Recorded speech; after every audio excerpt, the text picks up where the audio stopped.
The White House plans to hold an Earth Day summit this week as world leaders look to reduce carbon emissions globally. Lucy Kraft reports on the key roles of coal-dependent countries like China and Japan in the climate change fight. China is the country that coal built.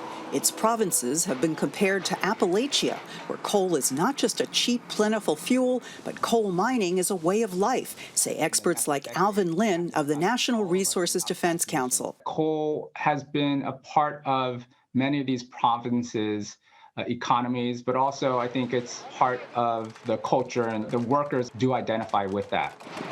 By far the world's leading consumer of coal, China operates more than 1,000 coal-fired plants. That's more than 4 times the installed capacity of the U.S., the next biggest coal user. And China continues to build new plants.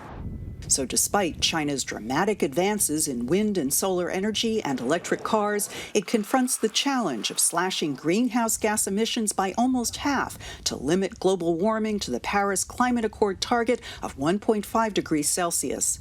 That's a huge task for any country, but maybe especially for China because of all of the coal power that it uses.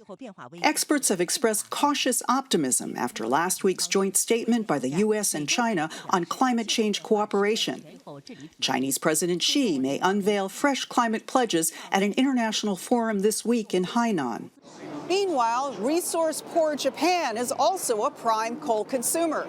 Coal supplies about 1/3 of Japan's electricity, and Japan is a major exporter of coal-fired plants to Southeast Asia.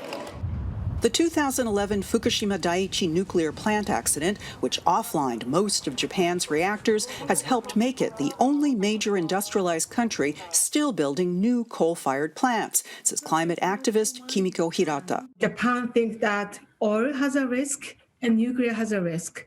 That's why Japan still thinks that coal is important energy source for Japan's electricity. Experts see the current moment as critical for tackling domestic inertia by building a sustained global consensus on abandoning fossil fuels. And Asia's 2 leading economies, China and Japan, will be central to that effort.